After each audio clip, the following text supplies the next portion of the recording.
दोस्तों, जब से मोदी सरकार की तरफ से लोगों से ये अपील की गई है कि फिलहाल 1 साल तक सोना और चांदी की खरीदारी को थोड़ा रोकिए। इसके साथ ही सरकार लगातार ऑस्टेरिटी यानी खर्चों में कटौती और बचत को लेकर अभियान चलाती हुई दिख रही। तभी से देश के आम लोगों के बीच एक सवाल बहुत तेजी से घूम रहा है। आखिर अब सोने और चांदी में करे तो करे क्या?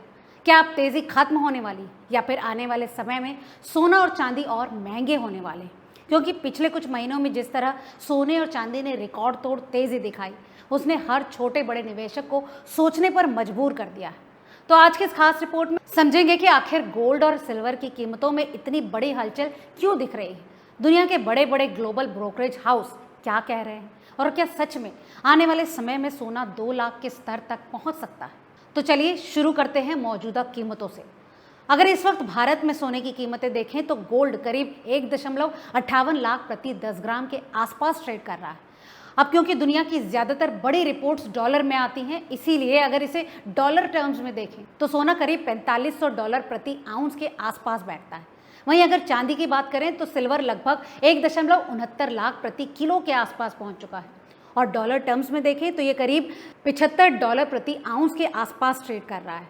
दोस्तों, अब यहाँ एक और सवाल बनता है कि आखिर इस साल सोने और चांदी ने इतना बड़ा रिटर्न कैसे दे दिया। तो आपको बता दें कि सिर्फ इसी साल के अंदर सोना करीब 24,000 तक महंगा हुआ है, जबकि चांदी में लगभग 37,000 तक की तेजी देखने को मिली। यानी जिसने सही समय पर निवेश किया उसने शानदार मुनाफा भी कमाया। लेकिन कहानी सिर्फ तेजी की नहीं, कहानी के पीछे कई बड़े कारण भी। दरअसल कुछ समय पहले सरकार ने सोने और चांदी पर इंपोर्ट ड्यूटी बढ़ा दी थी। जो ड्यूटी पहले 6% थी उसे बढ़ाकर 15% कर दिया गया। इसमें 10% बेसिक कस्टम ड्यूटी और 5% agricultural infrastructure and development cess यानी AIDC शामिल था। और जैसे ही ये फैसला आया, बाजार में सोने और चांदी की कीमतों में तेज उछाल देखने को मिला। हालांकि बाद में थोड़ी गिरावट भी आई, लेकिन उसके बावजूद कीमतें अभी भी काफ़ी ऊंचे लेवल पर बनी हुई हैं। अब यहाँ से सबसे बड़ा सवाल शुरू होता है, क्या सोने की तेज़ी अभी खत्म हो गई या फिर असली रैली अभी बाकी? तो इसको समझने के लिए दुनिया के बड़े ग्लोबल ब्रोकरेज हाउस की रिपोर्ट्स की अगर बात करें तो शायद ये समझने में आसानी होगी। ऐसा इसलिए क्योंकि इन्हीं रिपोर्ट्स के आधार पर बाजार अपनी आगे की दिशा तय करता है। सबसे पहले बात करते हैं JP मॉर्गन की। दोस्तों, JP मॉर्गन ने 2026 के लिए गोल्ड का औसत अनुमान थोड़ा कम जरूर किया है। पहले जहां बैंक $5,780 प्रति आउंस का अनुमान दे रहा था, अब उसे घटाकर करीब $5,243 प्रति आउंस कर दिया है। अब सवाल उठता है कि आखिर अनुमान घटाया क्यों गया? इसके पीछे कई वजहें हैं। पहली वजह है कि फिलहाल लोगों की खरीदारी में थोड़ी कमी देखने को मिली है। दूसरी वजह, गोल्ड ETF में पैसा कम आ रहा है। तीसरी वजह की बात करें तो फ्यूचर्स मार्केट में ट्रेडिंग वॉल्यूम कमज़ोर हुआ है। लेकिन दोस्तों, यहाँ सबसे अहम बात यह है कि JP मॉर्गन अभी भी लॉन्ग टर्म में गोल्ड को लेकर बेहद बुलिश यानी सकारात्मक नजर आ रहा है। बैंक का मानना है कि 2026 के अंत तक सोना $6,000 प्रति आउंस तक पहुंच सकता है, और अगर ऐसा होता है तो भारतीय बाजार में सोने की कीमतें नए रिकॉर्ड बना सकती हैं। अब बात करते हैं गोल्डमैन सैक्स की। दोस्तों, गोल्डमैन सैक्स का कहना है कि आने वाले समय में दुनिया भर के केंद्रीय बैंक और ज़्यादा सोना खरीद सकते हैं, करीब 60 टन प्रति महीने तक। अब यहाँ सबसे बड़ा सवाल यही बनता है कि आखिर दुनिया के केंद्रीय बैंक अचानक इतना सोना क्यों खरीद रहे हैं? तो इसके पीछे भी कई बड़ी वजह हैं। पहली वजह है दुनिया में बढ़ता जियोपॉलिटिकल तनाव। दूसरी वजह की बात करें तो वो है डॉलर पर निर्भरता कम करना। तीसरी वजह है विदेशी मुद्रा भंडार को ज़्यादा सुरक्षित बनाना। और चौथी वजह की बात करें तो ये है आर्थिक अनिश्चितता के समय गोल्ड को सबसे सुरक्षित निवेश माना जाना। यानी दुनिया अब धीरे धीरे सिर्फ डॉलर पर भरोसा कम करती हुई नजर आ रही है। और शायद यही वजह है कि कई देश अपने रिजर्व में तेजी से सोना जोड़ रहे हैं। अब वर्ल्ड गोल्ड काउंसिल की रिपोर्ट भी समझ लेते हैं। WGC के मुताबिक 2026 की पहली तिमाही में दुनिया भर के केंद्रीय बैंकों ने 244 टन सोना खरीदा। वहीं बात पिछली तिमाही की करें तो यह आंकड़ा 208 टन था। यानी साफ है कि सरकारी लेवल पर गोल्ड की डिमांड लगातार मजबूत बनी हुई है। अब दूसरी बड़ी ब्रोकरेज फर्म्स की बात करें तो UBS ने 2026 के लिए गोल्ड का टारगेट $6,200 प्रति आउंस दिया है।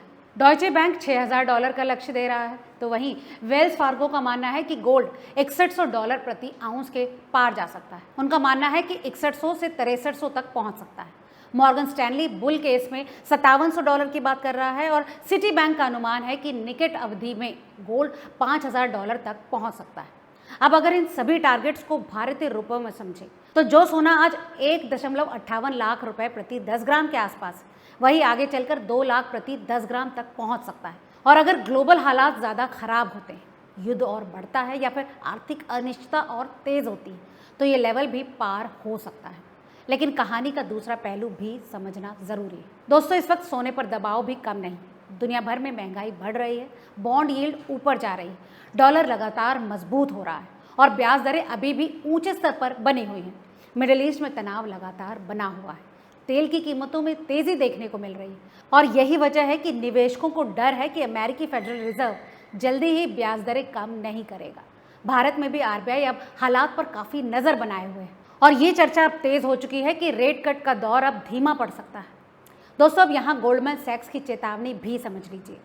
अगर शेयर बाजार में बड़ी गिरावट आती है या दुनिया में युद्ध और तनाव और बढ़ता है तो निवेशकों को कैश की ज़रूरत पड़ेगी और ऐसी सिचुएशन में लोग मुनाफा वसूलने के लिए सोना बेच भी सकते हैं। यानी शॉर्ट टर्म में सोने और चांदी में भारी उतार चढ़ाव देखने को मिलेगा, लेकिन अगर लॉन्ग टर्म तस्वीर देखें तो बड़े ग्लोबल ब्रोकरेज हाउस आज भी गोल्ड को लेकर काफ़ी पॉजिटिव नजर आ रहे हैं, क्योंकि दुनिया में अनिश्चितता लगातार बढ़ रही है। केंद्रीय बैंक लगातार खरीदारी कर रहे हैं और निवेशक सुरक्षित निवेश की तलाश में एक बार फिर से गोल्ड की तरफ लौट सकते हैं। दोस्तों, यही वजह है कि आने वाले समय में सोने और चांदी में एक और बड़ी तेजी देखने को मिल सकती है। तो अब सबसे बड़ा सवाल आपसे है, आपको क्या लगता है कि आने वाले समय में सोना सच में 2 लाख के पार जा सकता है? दोस्तों, अपना जवाब हमें कमेंट करके ज़रूर बताएं। आज की इस रिपोर्ट में फिलहाल इतना ही। वीडियो अगर काम का लगा हो तो इसे लाइक और शेयर करना ना भूलें। मिलते हैं अगले ऐसे ही काम के अपडेट के साथ। तब तक देखते रहिए रिपोर्टर जी। बहुत बहुत शुक्रिया।